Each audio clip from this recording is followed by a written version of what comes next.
just like to give it a minute to make sure everything's working and going through. Ask the people in the audience, hey, is the sound working?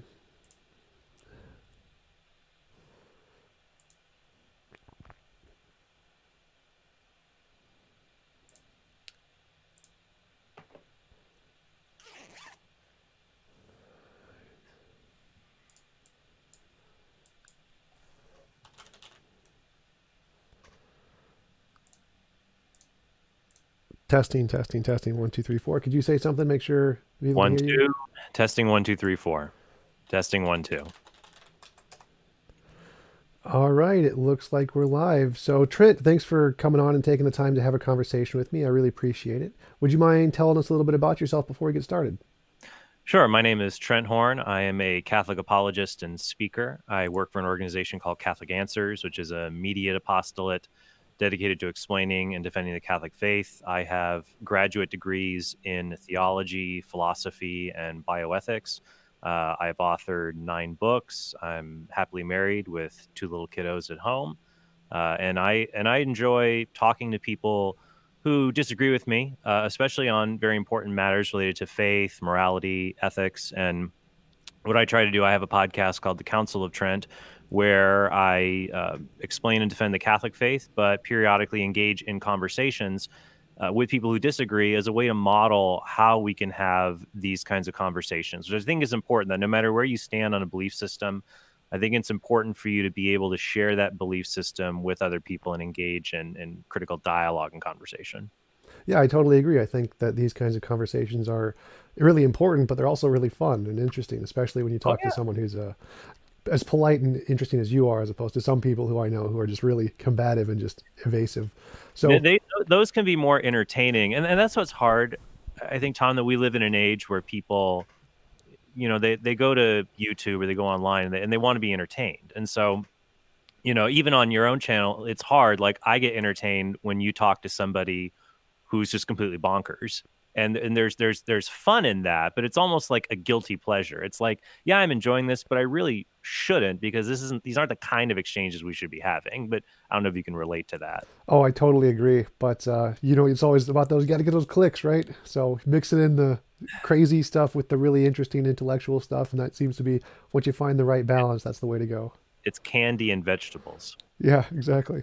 Yeah. So yeah, but I guess so today we're going to talk about should we be atheists? I guess you can introduce the topic more. Yeah, sure. So the topic we agreed upon was should we be atheists? And my position is yes, we should be atheists. And the reason I take that position is that anything that is asserted initially is imaginary until demonstrated otherwise. So Santa Claus, well, we should probably think there is no Santa Claus until there's evidence to believe there is such a thing.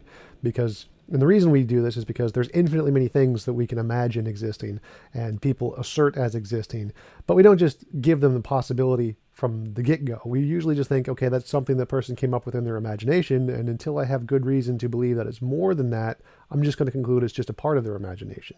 So my perspective is that God is kind of like Santa Claus, the leprechaun, or the spaghetti monster, just a thing that we should think is being asserted by someone's imagination rather than existing in the world until demonstrated otherwise. So until we have a good reason to believe there is such a thing, we should probably conclude there isn't. And that's usually my starting point.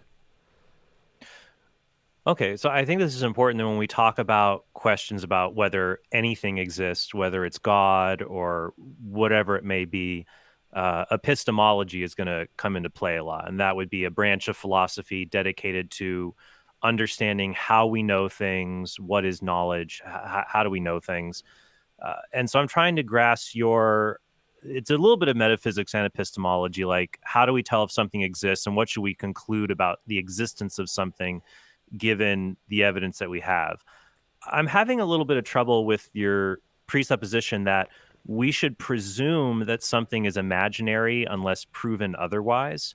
I think it would be more prudent to suspend judgment on whether something exists or not until we are given good reason to believe that thing exists. Because if we presumed that something was imaginary until otherwise, that could lead us to have a high number of false beliefs. And I don't think that's a good thing. For example, that'd be like Europeans in the 17th century they would presume that black swans are imaginary until proven otherwise. But that's false. I mean, I've seen black swans in Australia.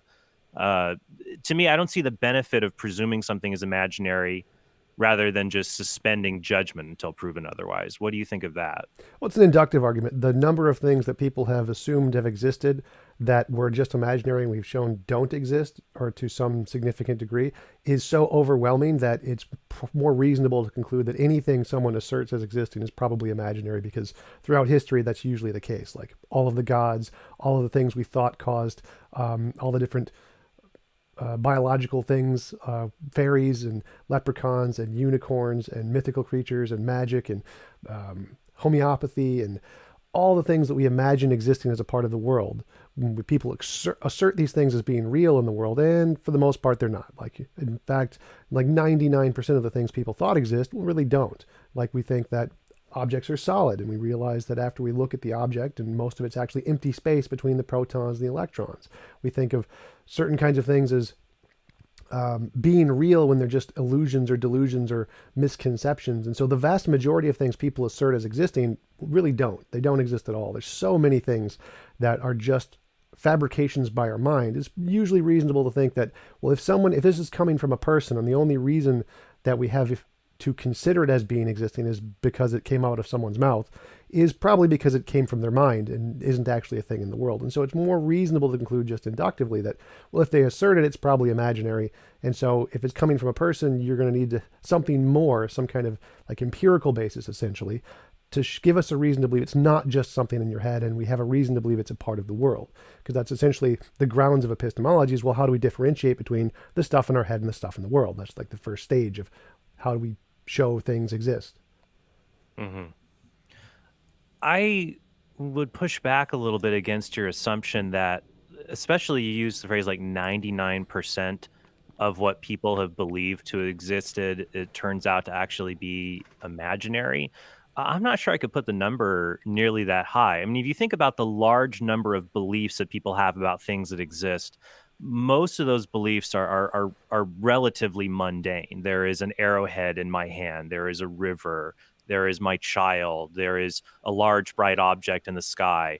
Now, I agree with you that people had false beliefs about the nature of some of these things, or incomplete beliefs. Like, I would say that if I say this phone is a solid object, I'd say that's a true statement, and it's not contradicted by the further statement that what constitutes this phone is an atomic structure that is actually just empty space, but it gives rise to a property of being solid.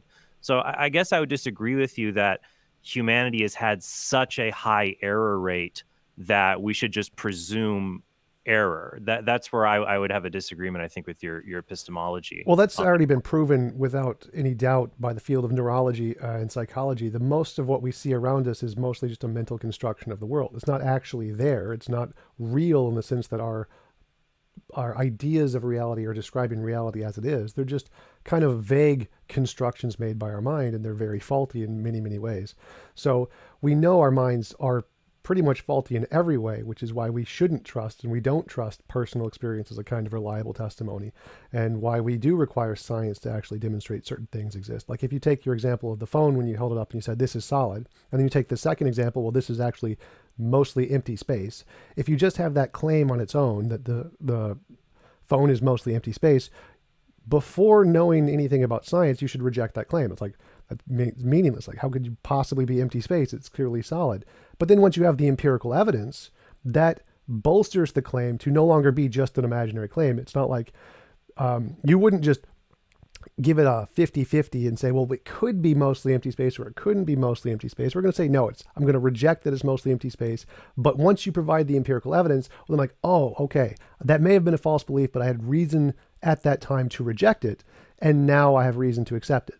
And the same kind of thing applies to the existence of a God or the existence of anything that comes out of people's imagination. It's just, we have to wait. It's imaginary until demonstrated otherwise, just like Zeus or Thor, or fairies or leprechauns or anything, because everything, the world we perceive comes through us in the form of our imagination. Most of our imagination is false in some sense. So we need some way to differentiate, is this an imaginary thing or a real thing? And if we don't have it, well, then it's reasonable to inductively infer, well, it's an imaginary thing. Well, I guess then I'll still disagree with you about the starting point of the presumption. I think it is a far safer thing to simply suspend judgment on a proposition or whether something exists, especially if the evidence is either completely non-existent or 50-50 in the absence of defeating evidence. Um, if we lack both supporting and defeating evidence, then I would just say we should suspend judgment. So, for example, like the proposition, like I can think of two propositions. There is biological life in the universe beyond the planet Earth, and then the other one would be there is intelligent life in the universe beyond planet Earth. Like the one that there's just life in the universe, I'm willing to say the probability of that is greater than 50%, given given this just only the size of the universe, even in the absence of any supporting evidence to that. But the proposition that there's intelligent life, it's a higher barrier to cross, but I'm not willing to say like aliens are imaginary until proven otherwise. Like I'm just going to do, well, it's 50-50. I suspend judgment on the question. I'm not convinced by accounts of alien abductions. I'm not convinced by the lights over Phoenix, where I live, where I used to live actually. Um, but I'm still going to suspend judgment on that. So I guess I'll disagree with you on the presumption of the starting Well, let me point. pick up on that a little bit. So, I mean, I totally agree with everything you said there, but the only reason that's reasonable is because we have an empirical basis for life and how life forms and the size of the universe. And all of those factors combined with the hypothesis or the proposition that aliens and intelligent life exist make it reasonable to not just simply reject that out of hand. The only time you would reject it out of hand is if the only reason you have to believe it exists is if it came just from someone's imagination and there's nothing else. So, like, if I said I saw a unicorn, you shouldn't believe that because there's no back knowledge there entailed in that evidence, entailed in that claim of any kind of evidence outside of my imagination. Like if I told you I saw a dog, that would be reasonable to believe because dogs have an implicit empirical basis. There's lots of scientific stuff we know about dogs, like their taxonomy, their phylogeny, their genetic makeup, chemical composition, how to train them, et cetera, et cetera. And all of that exists in the claim dog. So when I say I saw a dog, it has my conceptual testimony of what I imagined and the empirical testimony or the empirical evidence of all the stuff we know about dogs. But in the case of a unicorn, if I said I saw a unicorn, since the unicorn doesn't have that empirical basis, it would not be reasonable to believe. In the case of aliens and intelligent life, since we have a basis of a life and intelligent life and how it can form in the universe, not rejecting that out of hand is reasonable because we have reason to believe it is possible in this universe. And so there's a reason to infer that it may be in other places. But we don't have that for unicorns. We don't say, like, well, there could be unicorns out there. Like, no, we're just going to say it's probably just in your imagination. There's probably no unicorns out there. Well, do you think though, and this is a problem, I think whenever theists and atheists talk about God and we're trying to create analogies, uh, we always got to try to get our analogies spot on. And I think that, and I hear unicorns a lot in the literature, or well, at least in online discussions about the existence of God. This kind of gets into the problem of cryptids. So a cryptid is a term just for an undiscovered kind of animal. So if you think about it from the perspective of human beings, all animals were cryptids at one point. You know, we didn't know what they were, then we found them, and then we made discoveries about them and taxonomy and records and things like that. Uh, but it seems to me that with some cryptids and some things we dismiss out of hand because there is some kind of intrinsic implausibility to it. So I'm guessing by unicorn, do you mean the medieval Victorian concept of a horse that has a horn that resemble a narwhal's tusk that has either medicinal or, well, the more problematic thing would be magical properties, I'm guessing. Essentially, yeah. Yeah, because I mean, some descriptions of the unicorn, you could say, well, if it's a large animal that has one horn, a narwhal or a rhinoceros could be a unicorn under those definitions. So I'm guessing you mean, and not even just not even just like medicinal properties. You could imagine an animal that has a horn or has a body part that when ground down has medicinal properties.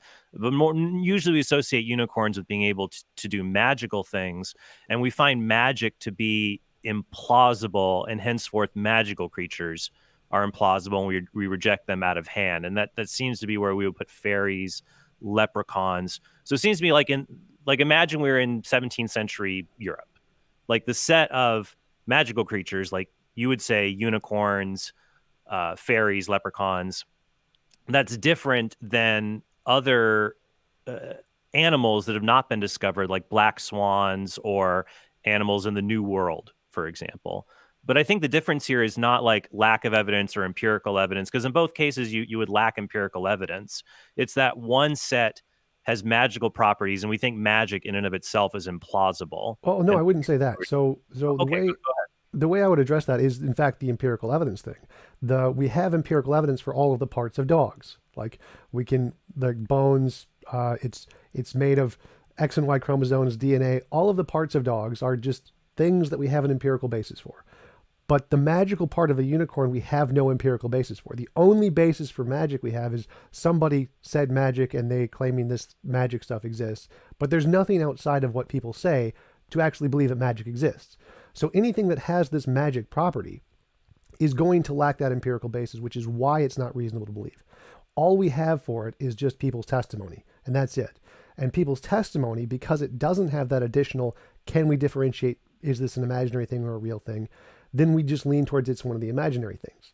And so oh, the reason we reject magic out of hand isn't because we just find magic implausible, it's because we don't have an empirical basis for magic.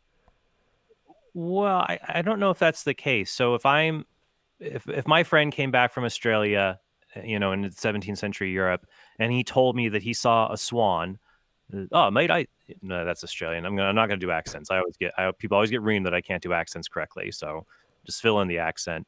Hello, chap. How was your trip to Australia? Oh, you wouldn't believe it. I saw a swan, but he was completely black. Uh, would that be I mean, I might be waiting to see if he's telling a joke or something like that, but it would seem to me, or take the other example of people in Tahiti meeting a British explorer and he telling them that you could walk across a frozen lake, for example, even though they've never seen ice before. Would they be justified in believing that kind of testimony, or would it not be sufficient? I would probably say it would not be sufficient, but it is. They wouldn't necessarily be able to just dismiss it out of hand. Whereas if he said you could go across a magic lake, then they would just be willing to dismiss it out of hand. That would be reasonable. Okay, So, sure. What do you mean by the term magic? I guess what would that term mean to you? well, it just means some other kind of class of things that we don't know about yet, essentially. So, if miracles, magic, mythical creatures, the paranormal, anything that doesn't have an empirical basis in like physics, essentially. Doesn't have an empirical basis in. So, I mean, I don't actually know what magic is. It's just an abstract concept of some other kind of laws that could be applicable to the world that can do other kinds of things other than physics. Yeah, because I think the reason that we're skeptical of magic, most people don't believe in magic except in a young girl's heart when the music is playing and whenever it starts. Sorry, now the song is totally stuck in my head, but uh, we'd have to define. I think you and I can think of examples in our head, but then it's like, how do we get a definition out of that? Like if I just say abracadabra and a phone pops in my hand, like we would call that magic. We see stage magicians doing these things, but there's always a trick revealed to it. So it seems like magic would be some kind of process of manipulating the world apart from the use of physical laws or causation. It seems to me like that's what people mean by magic, I guess. Yeah, essentially just the supernatural in some way. Yeah, I don't know if I would equate supernatural and magic in the same thing in the same way. Well, I mean, That if it's outside of physics, or which was essentially the natural, and it can manipulate reality outside of physics, that would just be supernatural. mhm. Yeah, because I think that a lot of people would make a difference between like when we talk about magic, what human beings do if they cast spells or they do certain things. It's hard to follow the causal chain and get a sound reason, whether it's a reason based in physics or a reason based in metaphysics as to why that effect it's possible to produce that effect.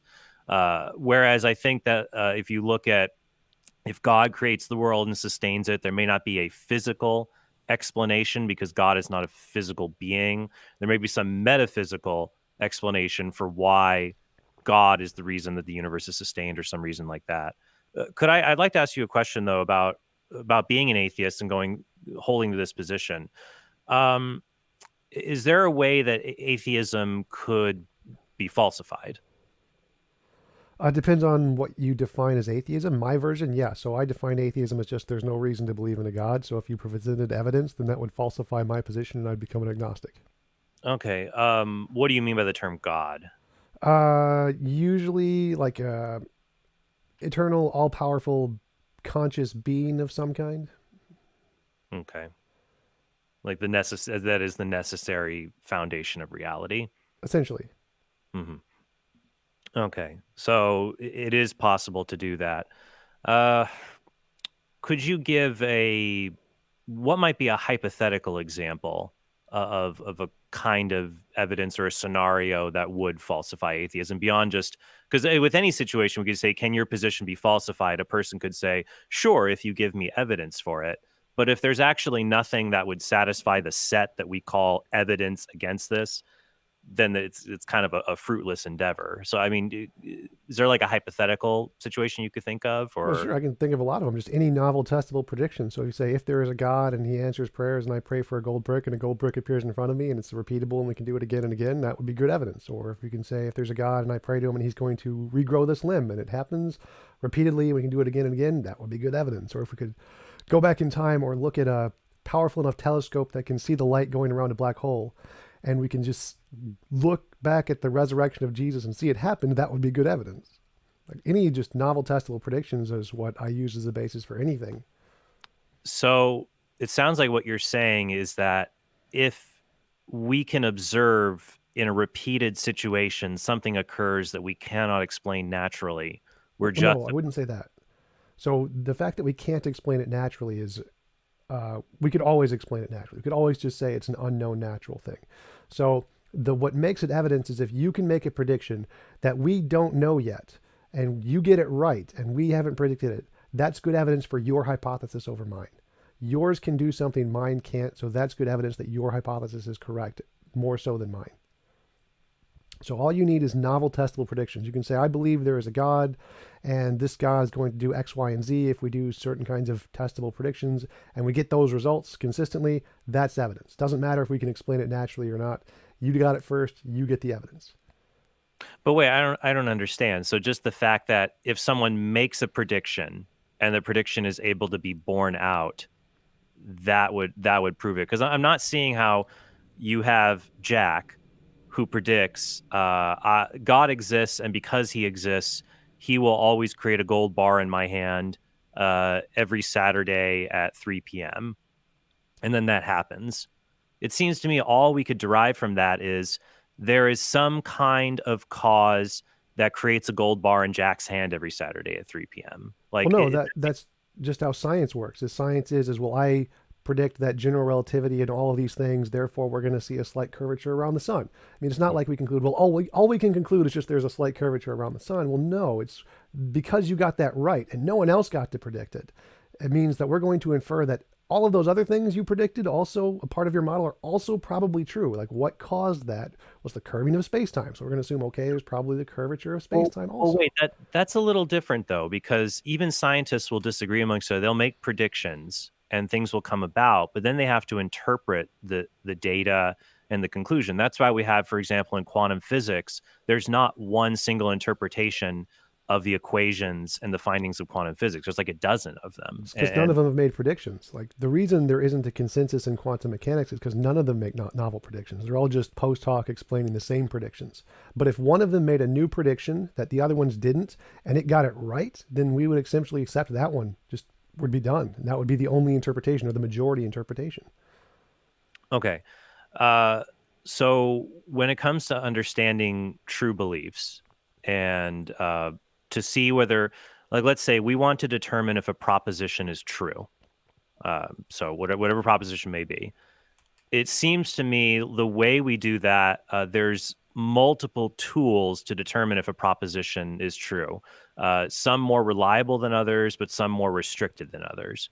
So I would agree with you that one method you propose, which is making testable predictions, that's a very reliable method, at least in the physical sciences. like chemistry or biology. We're noticing recently we're having a bit trouble of doing that with the social sciences. I don't know if you've heard of the replication crisis. Yep. Yeah. So where people make testable predictions, especially in the social sciences about what human beings will do, sociology, psychology, and they can't replicate what they've had from experiments. So that's kind of a crisis people are trying to work through right now. But I agree with you, like water boiling at a certain altitude and temperature and things like that. Pretty gold standard stuff. But at the same time, it's really restricted because, in our day-to-day lives, we believe things. I believe that I'm speaking to you on the other end of this call, that you are going to come through for me. I'm here in a studio. My car is white. We have it seems like I believe that William Wallace of Braveheart was based on an actual historical figure recorded in the Scotta Chronicon. It seems like we have a lot of other things we believe that are not born out of testable predictions. Would you agree with that? Well, no, I'd say all of that you listed, except for like the social sciences stuff, all has an empirical basis, like the claim I saw a dog. Like in the statement or the proposition I saw a dog, there is no empirical evidence there. It's just my testimony of me claiming I saw a dog. But the statement dog itself has an implicit empirical basis. As we know, there's a bunch of empirical stuff entailed in that word dog, like its chemical composition, bones, et cetera, et cetera. And the same thing applies to all your examples, like the white car. We know about white. White has an empirical basis. Cars have an empirical basis. Televisions have an empirical basis. The internet has an empirical basis. All the things that you mentioned have that. So it's reasonable to infer because we have that combination of things, both the testimony and the implicit empirical basis. So it doesn't have to be, I don't have to make testable predictions. Are you just saying that either testable predictions have to have been done in the past, or at least they are a possible thing to do with this thing I'm talking about? Yeah, in the past. So we've done testable predictions about dogs. So dogs have an empirical basis. And now it's just reasonable to say, okay, we have dogs. And we can just say they're a part of the world and use them as puzzle pieces. Well, but then it seems to me that there's other kinds of knowledge that we have, statements that things that we believe that are true without having an empirical basis. And so I think that if we're going to talk about whether God exists, because God is not made of matter, and he's not part of the temporal order, we're dealing with something that would fall under the category of metaphysical truths, or things that are not detectable through an empirical method.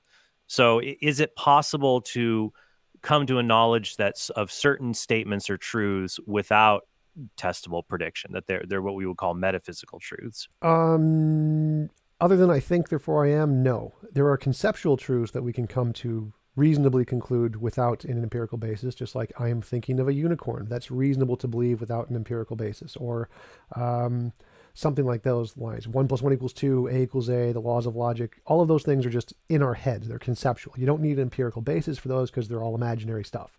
And the point of an empirical basis is to differentiate, well, is this imaginary or is it a part of the world? And so we can just grant, okay, logic and math, and I'm imagining a unicorn. Well, all those are just imaginary conceptual things. And so we don't need to differentiate them between imaginary and the world because they're just imaginary.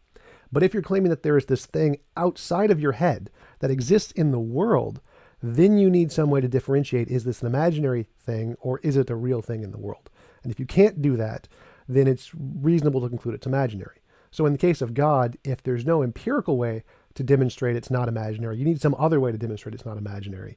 And if you can't do that, well, then again, I would fall back on it's imaginary until demonstrated otherwise. And demonstrated, I don't necessarily mean scientifically. If you can come up with a different way, that's fine too. Right. And that's where I would say that if you're going to talk about whether an immaterial thing exists, then we're beyond the realm of the empirical, I think. And I believe that's possible, especially there are statements that are true or false that don't refer to objects that we can test in an empirical way. So I think, for example, beyond Descartes' cogito ergo sum, I think, therefore I am, there are a fair number of other metaphysical truths that we can determine just from basic reasoning. So the first would be analytical truths. These seem just pretty obvious to me, like all a married man is not a bachelor. That one's just pure set, and it seems to be logically true to me. Before I go down that road a little bit further. Well, wait, just to clarify, you called that a metaphysical truth, whereas I just call that a conceptual truth. I mean, it's true by definition. It's not like it's a fundamental truth of the universe. It's just a truth we made up. No, I wouldn't say so, and that's where I want to go back to. You used a distinction between what is imaginary and what is in the world.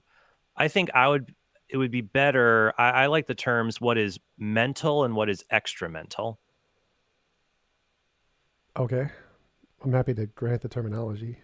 Yeah, so there are concepts that exist in our mind, and some of those things are purely a concept we form in our mind, and some of those things are concepts in our mind that also correspond to something that exists in reality. And I think we're probably tracking, and you agree with all that. Yep. Uh, but where I would say is I would be cautious about saying that uh, reality that it corresponds to is always physical. All right, That right. So I grant that completely. So the only point of the empirical sciences is just it's a way to differentiate is the stuff just in our head or does it correspond to the thing in the reality? Now there could be other methodologies. It doesn't need to be scientific empirical. That's just the only method I know of that does it. So if you can come up with a different methodology, one that can demonstrate science or or miracles, magic, or the supernatural, and it can differentiate between is this an imaginary thing or a thing in the world, then I'm happy to grant that too. But Mhm. the thing I'm missing from the theological arguments is that I don't see that. They claim that there are these things, but there's no way to differentiate them between the other imaginary things. And so, as far as I can tell, they don't provide that basis to differentiate well, is this an imaginary thing or is this a real thing in the world? Science does that, but it may not be the only way. I'm not going to just say it has to be empirical. I think another way, though, is just by examining truths, and some things are just true upon reflection.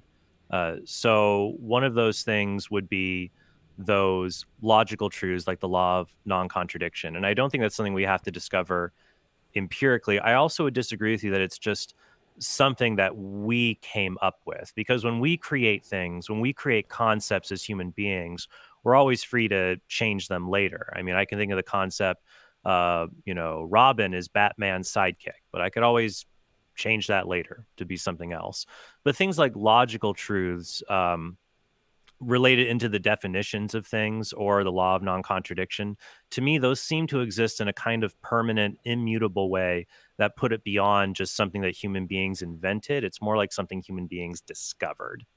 Well, I would sort of maybe agree with that, but we can actually change the laws of logic, and we do all the time because standard logic isn't the only one. There's intuitive logic, many-valued logic, quantum logic, fuzzy logic. There's all kinds of different versions of logic that reject the law of identity, law of non-contradiction, law of the excluded middle. Yeah, well, I would just say that my view of logic is true and their view of logic is true also. Right, I agree, but that's because logic is a language like English or Japanese. Like I can use the English language. There is a tree outside my door, and that statement is true, and I can just say it in Japanese, and it's equally as true. So the logic is just a formal language. If you just go to the Stanford Encyclopedia of Philosophy for Classical Logic, it's the first line. Logic is a formal language. Formal languages also include like Visual C++ and Right. Linux and things. So logic is just a language we use, and certain kinds of logic accurately correspond to reality and certain kinds don't. Like if we use A does not equal A or something like that, that kind of logic does not correspond to reality. It's just like saying there is not a tree outside my door. It's just false. It Right. just doesn't work. I agree with you that the logic is a language that we use to describe aspects of reality. But I think it describes truths about reality that are not physical truths. They're these metaphysical truths about the way reality is.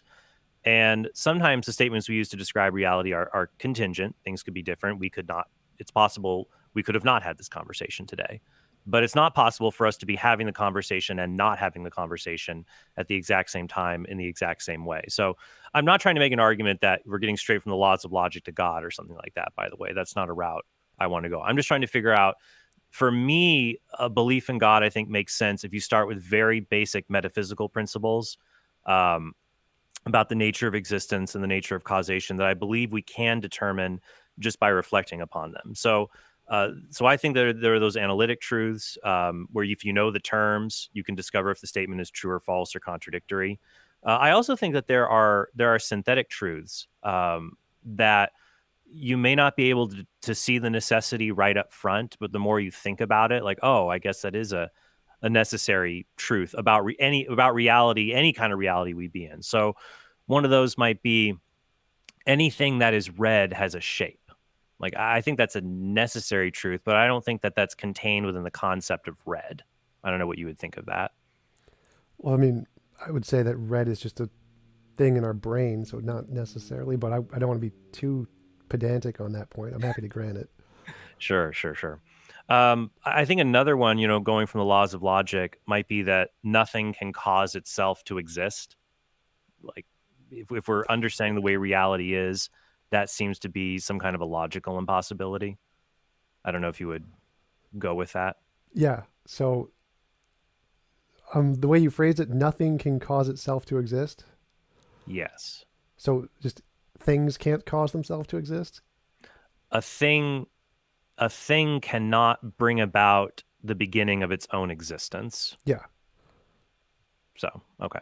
And it seems like the reason we're able to settle on that is just that we understand the way reality is, and there's certain features of it that seem to be necessary, that even if the world were kind of different, that truth would still hold. So it would be some kind of a necessary truth. Right. So, okay.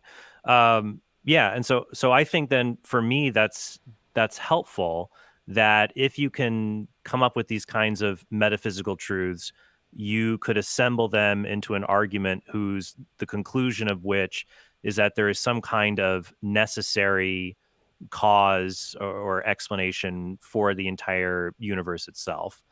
So, like for me, when it comes to looking at reasons to believe that God exists, to borrow from Kant, he once said that two things continue to fill him with wonder: the starry heavens above and the moral law within. So, to me, I think that things that exist require an explanation for their existence, and that road would go down to a necessary explanation like God, like a contingency argument. Another one would be particular features of the universe that I think are best explained by a being that we would call God. Such one of those might be morality, not all of morality. I think you can get a lot of morality just out of understanding what is good or bad for us as organisms. It's it's good food. Nutritious food is good for us. Cyanide is bad. But I think there are certain moral facts that are kind of universal that require us to accede to that. There are these kind of necessary truths, and I wonder what is the explanation like for there's necessary synthetic and analytic truths, but necessary moral truths, that really baffles me, because morality is a property of persons. And if there was a truth like it's always wrong to rape people or torture children for fun, that to me seems to have a ground in like kind of like a uh, necessarily moral person, I guess. So I don't mean to dump a lot on you, but I guess if we're talking about should we be atheists, there's the two routes is there's not enough reason to say no, and there might be reasons to say yes. So, Yeah. So my position is I agree there has to be essentially a necessary thing, depending on the definition of necessary, that grounds all of existence in reality. And I just think that's a part of reality. I don't think there's a being, like a conscious being, required for any of that. And I think that morality can be explained as essentially like a synthetic a priori, just a function of emergent properties of the universe. I don't think there's any reason to have a God for that. Morality definitely involves persons, like it interacts with persons, just like mhm. pain does, or hunger. Like you can't have a hunger without essentially a brain to experience it. But that doesn't mean there is a hunger is grounded in some metaphysical being that created the universe. It's just an emergent property of things in the universe. So Mm, morality is the same way. You don't need some kind of a being that grounds it as a core fundamental feature of the universe, just like you don't need one for hunger or pain or pleasure or any sensation we have. They're just emergent properties of interactions in the universe. mhm. Well, I think there's a difference between the examples you give. I think there's a difference between what we do and what we ought to do. And the ought to do part is what makes morality distinct. That uh, beings, organisms will experience different kinds of emotions and sensations and desires, hunger, pain, different kinds of stimuli. Morality, and I think morality also manifests itself in kinds of emotions or feelings people have, but it's not identical to those things. Those feelings are what alert us to particular kinds of moral truths, and those the existence of those truths and their nature, I don't think could be explained in such a way as just being a part of a physical universe. I'm reminded of in Mackey's book, J.L. Mackey's book, The Miracle of Theism. that he said that moral properties were so bizarre that only a god could have made them. And so Mackey's way to around it was to say, well, I'm still an atheist. So I'm just going to say these moral properties are illusory, or I'm an error theorist, or I just don't think they really exist. But I think if people do think they exist, and they're these kind of universal moral prescriptive truths that have like an imperative power over us, I think the most logical place to put that would be with persons. Because what would you think? I agree with you. We share things like hunger and pain with other animals. Do you think moral responsibility, though, is a property that is exclusive to persons? Well, yeah, but moral responsibility is exclusive to interactions between persons. It doesn't come from a person. Like grounding morality in a person doesn't give us oughtness. It's just another subjective view of is statements. So just the Hume's is ought distinction and G.E. Moore's what is it, open question argument. It doesn't matter if you try to ground morality in a person. That doesn't get you to oughtness. So that doesn't solve the problem. It's essentially still an open question in philosophy how to solve ground objective oughtness. And so grounding that in some kind of a being doesn't get you a solution any more than grounding it in an undiscovered law of nature or just some magical moral particle. It's just kind of an assertion. So moral oughtness comes from interactions between persons. I ought do or not do this to some other person, and the oughtness is entailed in the interaction, not in some third being above me who's a judge of some kind. That does nothing to add or take away any oughtness, regardless of whether that exists. So I don't think that grounding this in a mind helps you at all to get oughtness any more than just grounding it in an undiscovered law of nature. Okay, well, how would you define morality? Like, what would you say morality is? I would say morality is the ways in which we should to make the world better, essentially, to the ways in which we should act to make the world better. Make the world better. Knowledge is power. Uh, I don't know if that is a definition of morality or a particular moral goal within what people would call what morality is. Because I think there's people who would also believe in morality, but they might disagree about making the world better. They might believe in morality, but believe in a moral rule like to the strong go the spoils, to the weak go servitude, something like Right, right. So that's just a definition I came up with off the top of my head. It's just that. No, no, that's fine. morality is just a system of values for some end or something like that. If you want a more general Yeah, I think definition. what I might say is morality refers to actions that are praiseworthy and blameworthy.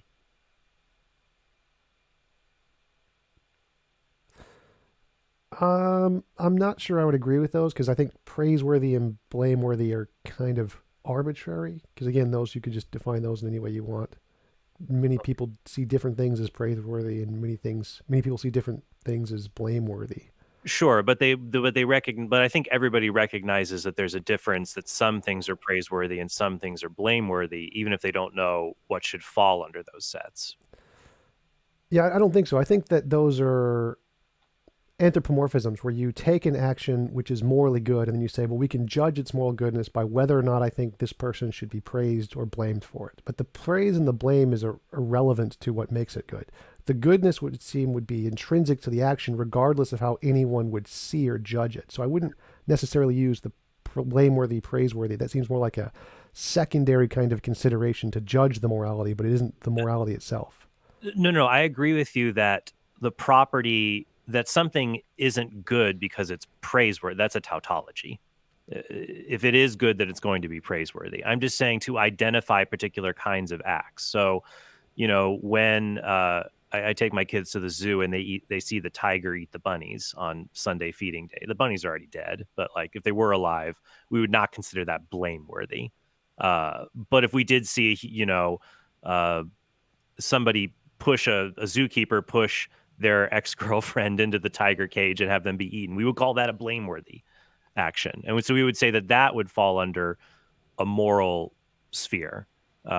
So to me, I would say that because it's related to persons in this way, it makes sense to me that if there are these universal norms that prohibit certain kinds of conduct, that it would make most sense if they come from some kind of universal moral guide. And I think that morality can't be divorced from persons if we see it as r- related to praise and blame and things like that. Like, do you think that there are universal moral norms at all? Yeah, I'm a moral realist, so I believe there is objective morality. Okay. But again, I would say that the morality comes from the interactions between the people, like the guy and the girlfriend he's pushing into the tiger pit. The morality comes from that interaction. It's true regardless of whether or not there's a God or not. It's completely independent. It's its own thing. It has its own essence, essentially. So you don't need a God in any way to give that moral, immoral, and immorality to it. And so having a God there does nothing to change the situation at all, one way or the other. It's Mhm. moral or immoral regardless of whether or not there's a God. Well, okay, so you're saying that the moral truths exist. Yeah, I'm a moral Mm. realist, so yes, I believe there are true moral So statements. would you just say that they're brute facts then? They just exist?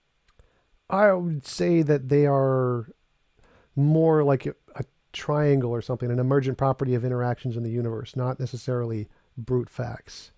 Because I'm not really sure of my position on brute facts exactly. I know they're just facts with no explanation, but I don't really know how that fits into my ontology. I don't know. It might not fit in well if you want testable predictions for kinds of things. Though I do think that in the end, whenever we make an epistemology, we're going to need a fair amount of self-evident principles.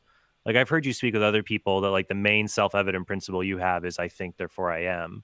But the problem is like any principle we use, if it's well testable predictions, then we need a testable prediction for that, and then we need a testable prediction for that testable prediction, and Well, wait. Remember, testable predictions is only something you need to do to differentiate: is this an imaginary thing or is this a real thing, independent of my mind in the world? So I think, therefore, I am is just a part of my mind. I don't need that to testably predict that outside of the world. That we can just grant is a part of my mind, regardless of whether or not the world is material or dualistic or idealistic. It makes no difference at all. I think, therefore, I am is just a part of my mind, and so we don't need a way to differentiate that from being a real part of the world because I right. can't. But I'm just saying that any statement, if we need like a testable prediction to for the truth of the statement, then the justifying statement before, you're probably familiar with the problem of infinite regress in Right, right. epistemology. That's what I'm saying is that that is not how my epistemology works. So you only need an empirical demonstration of things if you're trying to show it isn't a part of our mind. If it's a part of our mind, like a conceptual framework or a definition, you don't need empirical testable predictions for it. If you want to say a bachelor is an unmarried man, you don't need testable predictions for that. You can just say, this is just how I define it, and you're done. You can say, I think, therefore I am. I don't need to provide testable predictions for that. I can just say it's a part of my imagination and we're done. So the only time you need empirical testable predictions is when you're differentiating, is this thing an imaginary thing or is it a part of the world? If you're only claiming it's an imaginary thing, you don't need empirical predictions. They're just irrelevant to the conversation. So I would agree with that statement if you had amended it to say part of the physical world. But there people also debate things like whether numbers or propositions exist, for example. So there's a debate among mathematicians between Platonism and anti-Platonism, but there's no testable prediction that could resolve the dispute that they have. The dispute is about, well, how does mathematics relate to these truth values? And I would lean heavily towards the Platonist view that that mathematical truths are not things that we invent; they're things we discover, but uh, they're not identical to physical things in the universe. And I think something is that's kind of ability to exist objectively, but in a non-physical way. I think that's also the case with moral truths, but moral truths are a lot more bizarre because you could have a very large set of moral truths. Like I gave the one earlier that the strong deserve the submission of the weak. That's a moral truth for some people. I don't believe it's true. Uh, but then the question becomes that why is it the case that certain moral facts are true and other moral facts are false? I do not believe we could derive that simply from observing interactions in the universe because those are fairly neutral to have to observe from. I think that the explanation is going to be either as some kind of a brute fact, which I think would be odd that it just happened to be this set of moral facts, or that is some kind of perfect moral foundation, that it's a person that is the perfect standard of morality itself. well, again, to you've brought this up a few times. Like when I say you need empirical evidence, there's only one specific case where that is applied. It's not. I'm not saying I'm not an empiricist where you require empirical evidence for everything. Okay. So there could empiricism is only, or empirical evidence is only used to differentiate between what's imaginary and what's a part of the world for the things that we can do that. There could always be other methodologies that we could use that could differentiate between the imaginary and what's real. And empirical evidence doesn't show us for everything. Like we can't empirically demonstrate that there's another universe, so it can't be used to do that, at least not yet. So empirical evidence is only like the way we have now that can clearly differentiate between what's imaginary and what's a part of the world. It may not be the only way. I'm not saying it's the only way. It's the only way I know of that works, but there could always be other ways. So I'm not a strict empiricist, and you don't need to use empirical evidence to justify everything. It's only the things you want to claim are true outside of or exist outside of our head. So if you want definitional things, you don't need empirical evidence. Epistemologies, you don't need empirical evidence. Those are just conceptual frameworks we use to try and understand the world. And so it doesn't, that's where the infinite regress, it wouldn't apply, because you're making a conceptual framework and then you're saying, okay, I'm going to test this in the world. And the conceptual framework itself doesn't need the testing. It's just a conceptual framework. You don't need to justify that with empirical evidence. It's not empirical. It's a conceptual thing. Well, right. But some conceptual frameworks could be wrong. Right. I mean, they may not accurately represent reality. The only thing that's true there is that I have the framework in my mind. Right. Yeah. So so if you only claim I have this this conceptual framework and it's my epistemology, I mean, I can just say, yes, that is all true. No, if you want to say I have this epistemology and it applies to the world, that's when you need to demonstrate it. But you don't need to demonstrate the epistemology itself. You don't need to just demonstrate those principles. They're just things you've made up. Okay. So I think then to pull a little bit of this together, I think I would agree with you that empirical testable predictions are a highly reliable way of discerning the nature of the physical world, though I would say that they're somewhat limited, and there's other things we believe beyond that, based on the basis of testimony and things like that. I grant you that there's an empirical background to that, the things that we tend to believe on testimony. But I think a lot of that is also, we have certain self-evident principles that we follow. And I think there are the other metaphysical truths that can help us, especially when it comes to the question of the existence of things that are not constituted of materials. So moral truths, minds, mathematics. And I think God would be in that kind of category. Let me pick up something you mentioned earlier. So we looked at the moral argument and where that kind of leads to the nature of moral truths and what is their ultimate foundation. The other argument I mentioned that I'm a fan of are contingency arguments that try to posit what is the explanation of reality as a whole. And you said you do believe there's some kind of necessary foundation for reality, that many people who identify as atheists don't actually hold to that view. But you seem to be different. Well, they actually do. They just don't. They use different terminology. So, necessary just means there is a part of nature which is fundamental to reality, and that's all you need. And that you can just call that the necessary thing. The using the term necessary is a very theistic term from like Aquinas and the different philosophers, and so atheists usually shy away from those terminologies. But we can just grant them. There's no problem. Most atheists do grant most. Scientific naturalist atheists do grant that there is some part of nature which is the foundation of everything that has always existed. As far as I know, there's no atheists who actually think a philosophical nothing existed at some point. Okay. Well, no, I think that the word necessary here, I grant you it has different meanings, but I think like the way like St. Thomas Aquinas uses the word necessary is very different from how, I don't believe it's just something religious. I think the word necessary, how it's used in these discussions, is similar to how 20th century analytic philosophers use it, usually in modal thinking, which would be the idea that that for something to be necessary, it's that it exists in all possible worlds, including the actual world. That's what I mean by the term necessary. Right, and I'd say that goes way too far. So I'd say that necessary is just whatever grounds all existence, and that's sufficient for a necessary thing. The modal logic and all possible worlds kind of thinking is, I would say, more in the imaginary category. We have no reason to think that those particular kinds of rationalizations actually apply to reality or not. And if there is even such a thing as possible worlds, because possibility may not be a thing. We may think of the way the world is may be the only way it ever could have been. It may be completely determined. And so there are no such thing as possible worlds. They're just conceptions we've made up in our heads. Well, there's a difference between epistemic possibility and metaphysical possibility. Like you could float the idea that this could be the only way the world could be. I mean, it's epistemic, but I have a hard time granting that it's metaphysical. That would like that kind of a suggestion would mean to say that every single interaction and being in this universe is necessary, and that doesn't seem to have really any. You could float it as a hypothesis, but it doesn't seem to have any kind of evidence behind it. So it's something that can be kind of dismissed, but not. But I don't think you could do that as much with other kinds of truths. Like I think mathematical truths, regardless of what reality emerged, regardless of what world we are in, those mathematical truths will always be the same. So I think they do have that property of necessity. Well, no, I'd say the point of that analogy is to show that this idea of possibility is just an idea. There's no reason to think that possibility, there is such a thing as metaphysical possibility. There may be or there may not be. It may just be everything could be metaphysically necessary. We don't know.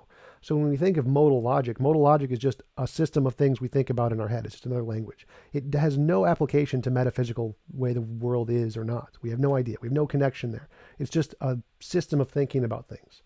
We don't actually have a connection to the metaphysical laws that govern reality. We're just kind of making assumptions and guessing. So the way reality is may or may not be possibility. Possibility, as far as we know, is just a thing in our head that we've made up. We imagine things could be otherwise, but that doesn't mean they could have actually been otherwise. I agree with you that not all epistemic possibility is a metaphysical possibility. So, for example, there's a mathematical truth called Goldbach's conjecture, which is the idea. I'm trying to make sure I get this right. I think it's that any even number greater than two is the sum of two prime numbers. I think that's the conjecture. Like I can imagine the conjecture being true and I can imagine it being false, but it can't be both because it's necessary. So if it's true, it will always be true and it could never have been otherwise. But it seems like this conversation could have been otherwise. We tried really hard to get the tech set up and it barely didn't work, you know? So I really think that intuitively for most people, they're going to see there's a difference between mathematical truths and the contingent truths of everyday reality. Well, I'd agree with that, but I just think that's a property of reality. That's not some kind of other thing. It's still just a property of reality. Yeah, and I will agree with you. It's so funny. I agree with you on that too. Uh, I agree with you when we talk about reality, like capital R, but for me, reality includes a lot more than just the world we happen to inhabit. Like truths of reality for me would also, those necessary truths cover other kinds of possible worlds. And then ultimately, there's a foundation that explains why this possible world exists when it did not have to exist. So, like, what would your do you have an answer to the question, why is there something rather than nothing, I guess? Well, I would essentially steal the theist answer and say, why is there a God rather than no God? And you'd say, well, it's necessary. I would say, okay, the reason there is something rather than nothing is because it's necessary. There's a Right. necessary core to reality, which is it exists, what exists. Well, that what exists exists. That's a tautology. I mean, yes, things that exist do exist. The question is more, why does a particular thing exist? So when I say why, when I ask the question, why is that triangle blue? I could get a multitude of answers and it makes sense to ask the question. Whereas if I ask the question, why does that triangle have three sides? It's kind of a nonsensical question to ask. It's because, well, because it's a triangle, that's what it's going to have. So when we ask the question, why does the universe exist? I don't think that that existence is a property of the universe and that's necessary like a triangle's three sides. It's more like the color blue. Now, of Oh, I course, gotcha. Because you asked why was there something rather than nothing. You didn't say with the universe specifically. So why would I say why this universe exists? Well, I'd say that in the same way the theist does. There is the some necessary thing which has some properties which determines it to produce reality as it is. So I'd say the universe or the whatever causes the universe, the fundamental necessary thing has properties, and those properties determine reality as we experience it. Okay, so I'd like to broaden it a bit. So it's not just um, this universe, the way it is, like you and I talking, this world, Earth One, Earth Prime. You know, maybe there could be Earth Two, Earth 96. So I got sucked into watching the DC Crisis on Infinite Earths, and it's terrible, but I still get sucked into that, even though it's not very good, frankly.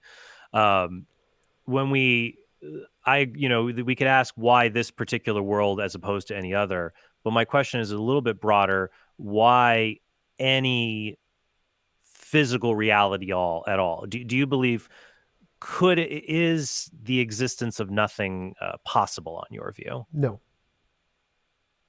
Uh, even in the not even in the future?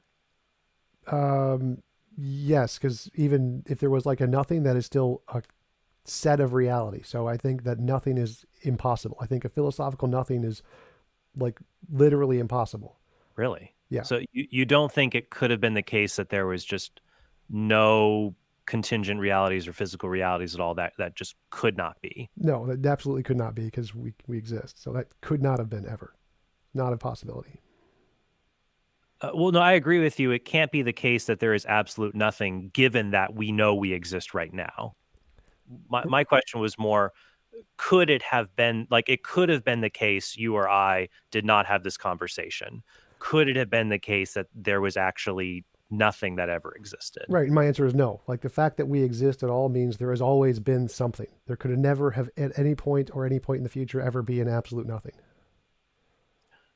Okay. Oh, so you might disagree with people who believe that there could have been absolute nothing and the universe, through some naturalistic process, emerged from that. No one believes that. No one in any physicist ever believed that.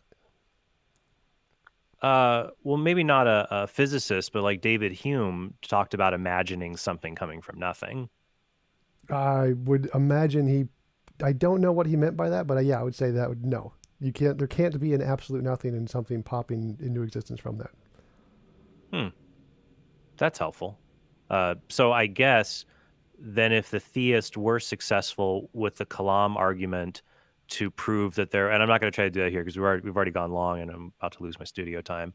Um, if a theist were capable of showing that the set of temporal events in the past were finite, uh, what would you make of that if something can't come from nothing then? Well, I'd say there was something else before that. Like even in the theistic case, there was a God and he created the universe. So, Sure. So I guess so then it becomes, if there is a foundation of all reality that explains why reality exists, we've got to figure out what its properties are. right. And so what I guess what ultimately comes down to is the theist derives properties that are consonant with a being that is worthy of worship or divine, and an atheist does not do that. Essentially, but I would go one step further and I'd say that invoking a being to be the grounds of morality doesn't solve the problem. It's just essentially an asserted solution that doesn't work, kind of like asserting morality is grounded in an undiscovered law of nature. That's my objection to the argument you made earlier.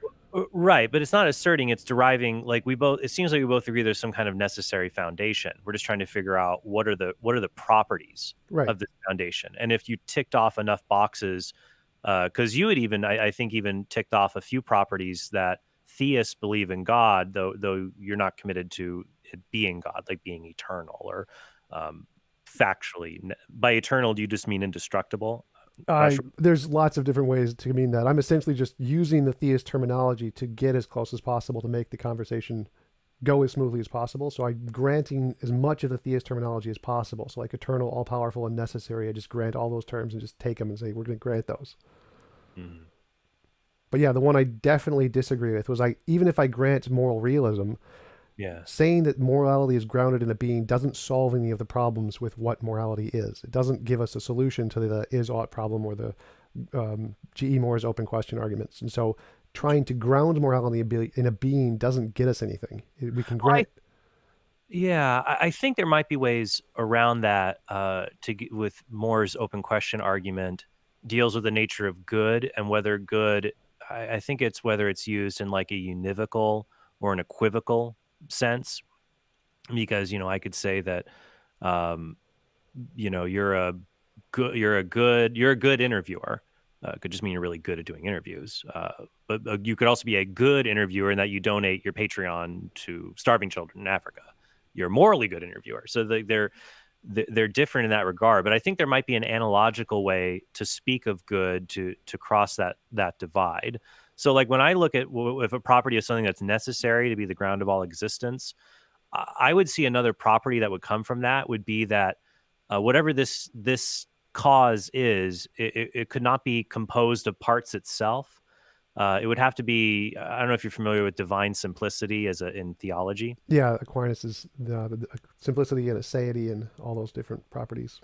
Yeah, it would have to be whatever this causes. It couldn't be composed of parts itself because if it were, it would be dependent. Like to be necessary means to not be contingent. You can't if you depend on something else, you're not necessary, or at least you're not ultimately necessary. Uh, so I think that whatever this is, it would have to be uh, simple. It couldn't be composed of parts that have to be united by something else, because then that's something else would be the necessary thing. Um, I don't think it would have like limits to it because then that would have other kinds of dependencies. Um, so if it's like unlimited and simple, I think it would also be kind of like a manifestation of like the good itself. Because I would define good, and I'm interested to hear your thoughts on this. That something is good. Goodness would be possession of being in accordance with a proper nature. So something is evil, whether it's physical or moral, when it lacks goodness of some kind. So I don't know. I've heard your. It's funny. We should have another chat. Actually, I was hoping to talk to you about your moral theory because it's original. I'll give you that. And we didn't get into that much because I find it really interesting. I've only heard you describe what's wrong. I don't think I've ever heard you talk about what you consider the good to be. I don't know how you would answer that. Well, yeah, there's a bunch you brought up there. The first is that Yeah. simplicity has, I would say, there's no ontological relevance to simplicity. Simplicity is just a usefulness tool for us. So I wouldn't say that the necessary thing has to be simple. Mhm. And saying that it's not limited is, in fact, a contradiction with simplicity. You're redefining simplicity to be the exact opposite of simple just by saying it's not limited. And then to say that the goodness is also a part of its properties would be an unnecessary addition to the properties that you don't need for anything. And defining it simply as good is that which has some quality of being in accordance with nature or its nature or something. That was just circular reasoning, because then if it has that particular definition, well, then anything in accordance with its nature, whatever that happens to be, whether it's good or bad, would just be defined as the good. So there's a Mhm. lot of problems I take there, especially with Mhm. all the different Aquinas's properties. I think that most of them are just kind of made up. I don't think there's any reason to believe they correspond to reality at all. And there's Mhm. no reason for them to. You don't need something perfectly simple. You could have an incredibly complex thing be the necessary thing. There's no contradiction there. And it doesn't need to be grounded in anything because, I mean, we don't really have an understanding of what it means to be necessary. It's just kind of a made up property in our heads, even though we know there has to be some fundamental thing. There's no Mhm. reason to think it has to be simple. And so those would be my initial criticisms of that take. And for what I define as moral goodness, I would say helping someone to achieve their will would be how I define moral goodness. And immorality would be involuntary impositions of will, would be how I define immorality. Okay, so the good is the achievement of will.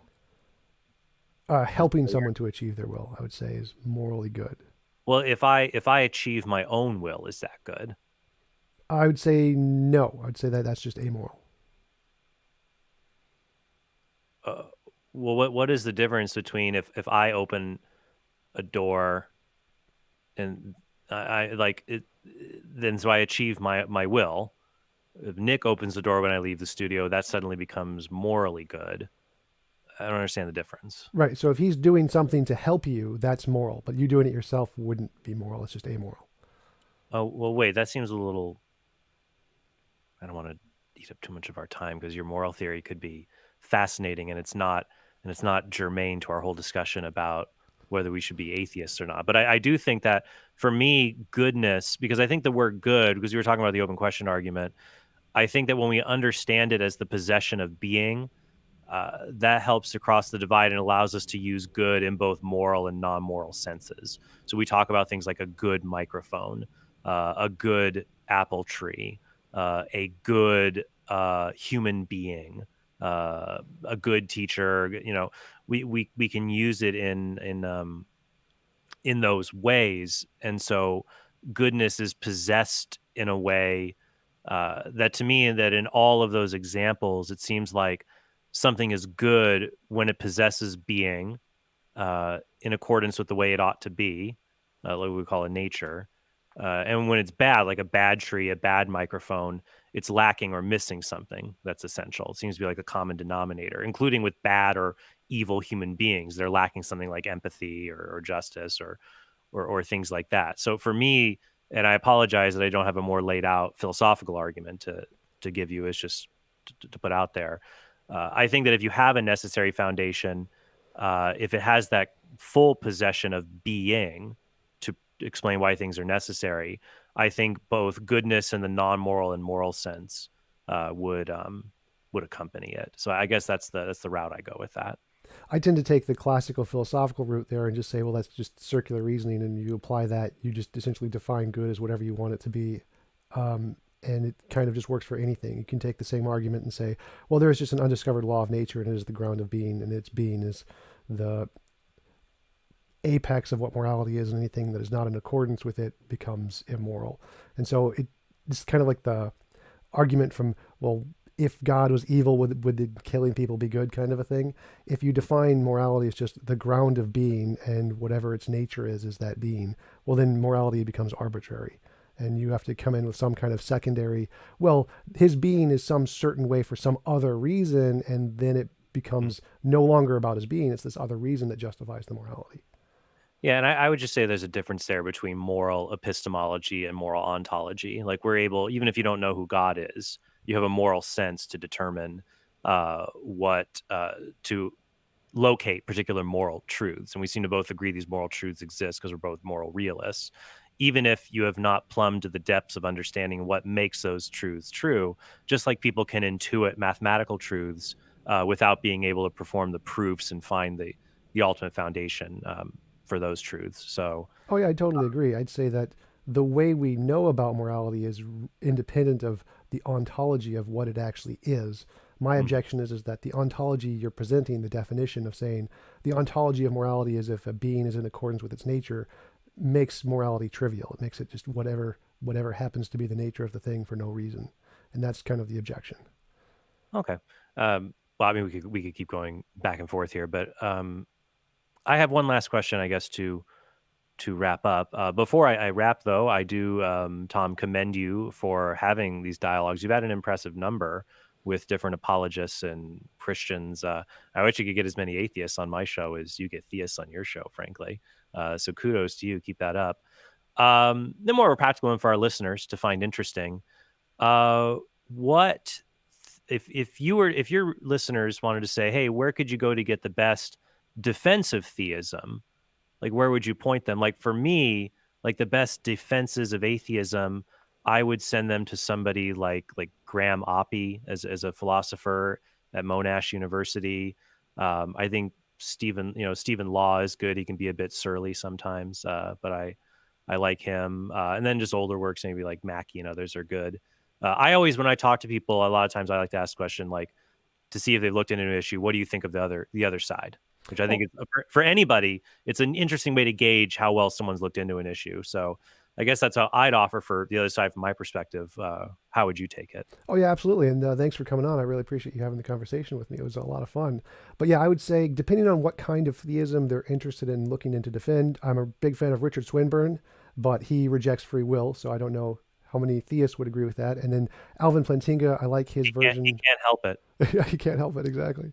Alvin Plantinga, his arguments are usually the most used in apologetics, so I think being familiar with them is very useful, even if I don't agree with a lot of them.